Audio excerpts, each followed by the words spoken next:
سلطان محمود غزنوی تاریخ کا معروف نام ہے،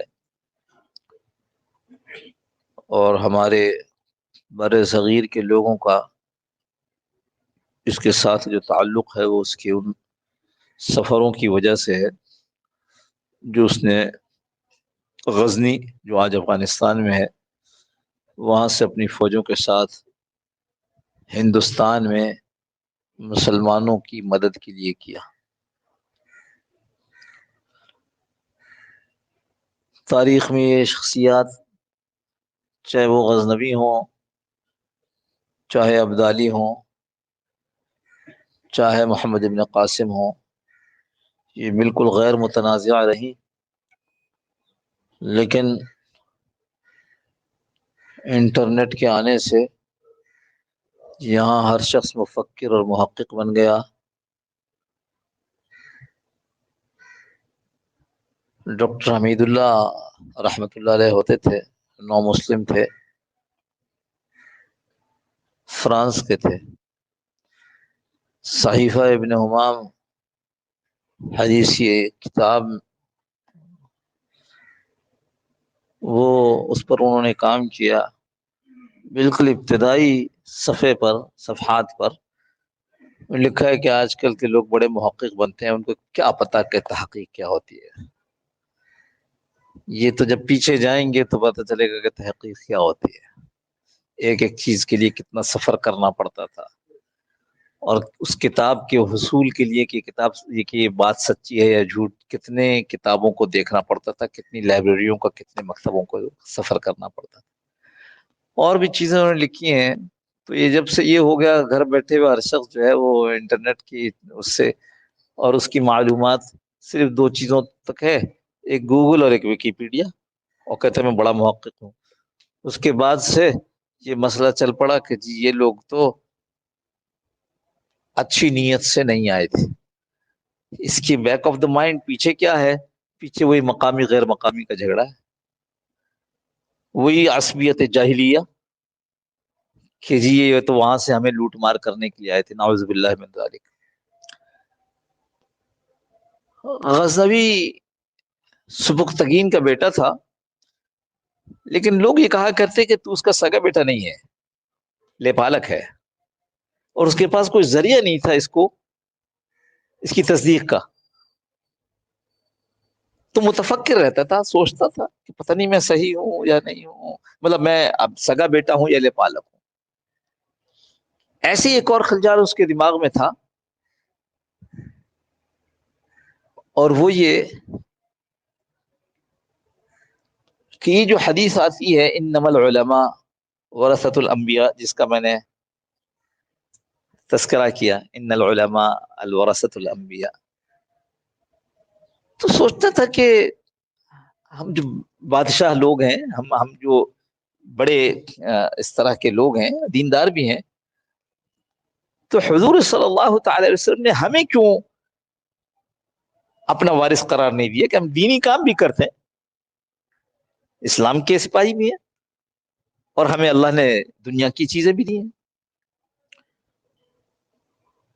اور چونکہ نیکی کی طرف طبیعت مائل تھی، تو اس لیے یہ بھی اکثر خیال آتا کہ ادھر ادھر جاتا ہوں اور دینی محنت اور کوشش کرتا ہوں، جانے قبول ہے کہ نہیں، جنت میں جاؤں گا کہ نہیں جاؤں گا۔ اچھا، اللہ رب العزت کا اپنا نظام ہے، کبھی چاہتے ہیں کسی کو اسی طرح شک میں مبتلا کرتے کرتے کرتے کرتے اسلام سے باہر کر دیتے، کبھی چاہتے ہیں شک میں مبتلا آدمی کو کوئی اطمینان دلا دیتے ہیں، اور ایک رسول اللہ صلی اللہ تعالی وسلم کے ذریعے ایک بات بتلا دی کہ جو درود شریف کی خوب کثرت کرے گا، اللہ اس کو دنیا اور آخرت کی تمام فکروں سے نجات دے دیں گے۔ فکر ہے نا یہ کہ یہ کیسا ہے، یہ کیوں ہے، یہ کیا ہوگا؟ دنیا اور آخرت کی تمام فکروں سے، غموم اور ہموم سے نجات دے دیں گے۔ بہرحال یہ متفکر رہتا تھا۔ ایک دفعہ سفر سے واپس آ رہا تھا، رات کا وقت تھا، تو دیکھا کہ ایک دکان ہے جس میں کھانا پکانے والا کھانا پکا رہا ہے مسافروں کے لیے، اور ایک لڑکا نوجوان جو طالب علم نظر آ رہا ہے، اس نے اپنی کتاب جو ہے اس کی آگ کی روشنی میں ایسے سیدھی کی ہوئی ہے پڑھنے کے لیے. اور جب ہوا چلتی ہے اور آگ کی لو ہوا کی وجہ سے دوسری طرف جاتی تو یہ ذرا سا اور قریب ہو جاتا ہے تاکہ نظر تو آوے، لیکن زیادہ قریب اس لیے نہیں ہوتا کہ اگر زیادہ قریب ہو جاؤں گا تو یہ بھگا دے گا کہ تم کو مال نہیں لینے تو میرے پاس کیوں کھڑے. اس نے اپنے جو خادم تھا اس کو کہا کہ جو میری مشعل ہے وہ مشعل تم اس کو دے دو تاکہ یہ اس کے علم کا حرج نہ ہو. تو باقی لوگ تو جس طرح تھے اس نے اپنی مشعل دے دی اور خود جتنا اندھیرا اجالا تھا اس کے ساتھ واپس آ گیا. جب اپنے یہاں آ کر سو گیا تو رسول اللہ صلی اللہ علیہ وسلم کی زیارت ہو گئی. اللہ کے رسول صلی اللہ تعالی علیہ وسلم نے ارشاد فرمایا، اے سبکتگین کے بیٹے طے ہو گیا نا کہ لے پالک ہو یا بیٹا ہوں. اے سبکتگین کے بیٹے، تم نے جو میرے وارث کے ساتھ نیکی کا معاملہ کیا، دوسرا مسئلہ حل ہو گیا. العلماء ورثۃ الانبیاء، تم نے جو میرے وارث کے ساتھ نیکی کا عمل کیا اللہ تمہیں جنت میں ضرور داخل کرے گا، او کما قال علیہ الصلوۃ والسلام.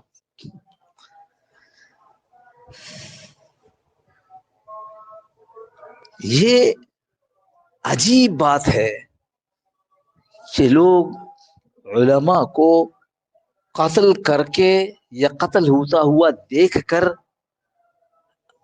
یا تو خاموش رہتے ہیں یا اندر سے خوش ہو جاتے ہیں. بہت فکر کی بات ہے. خدا نخواستہ اللہ رب العزت نے سامنے والے گروہ میں ہمیں شامل کر لیا تو مارے جائیں گے. اور میں بتا دوں آپ کو، ہمارے حضرت رحمۃ اللہ فرمانے لگے کہ ایک بڑے مشہور آدمی ہیں، ان کا نام بھی بتایا انہوں نے، انگریزوں کے زمانے میں،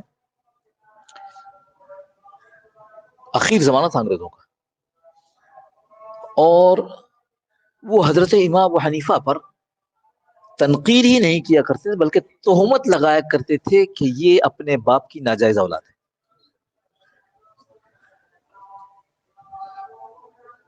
اور وہ چونکہ خود حنفی نہیں تھے تو اس لیے ان کو اس کا کوئی پرواہ نہیں ہوتی تھی، بول دیا. بلکہ وہ لوگ تھے جو حنفیوں پر الزامات لگاتے ہیں ان کے خلاف چلتے ہیں. تو انہی کے مسلک میں سے ایک بڑے مولوی صاحب نے کہا کہ یہ مولوی جو ہے نا یہ اتنا بڑا جرم کر رہا ہے کہ مجھے ڈر ہے کہ اس کا ایمان سلب ہو جائے گا.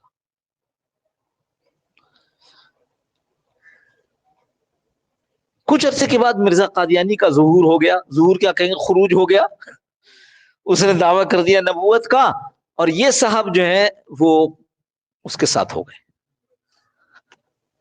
تو اس مسلک کے کچھ لوگوں نے حیرت کا اظہار کیا اور اس کے بعد ان بزرگوں کے پاس گئے کہ حضرت یہ تو ہمارا آدمی تھا، اس کے متعلق آپ نے ایسی پیشن گوئی کیسے کر دی؟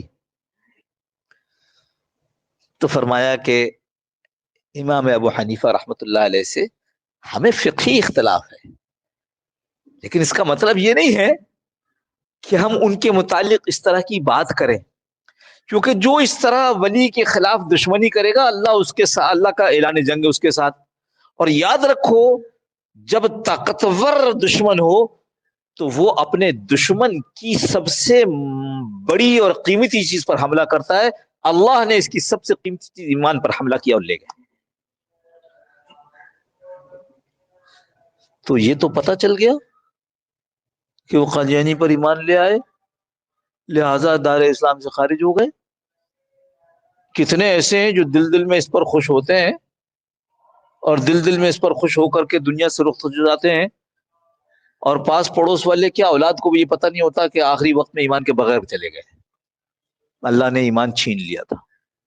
اللہ ہم سب کی حفاظت فرمائے. کبھی ایک بات عرض کر دوں، اگر کوئی مولوی بہت برائی کر سمجھ رہا ہے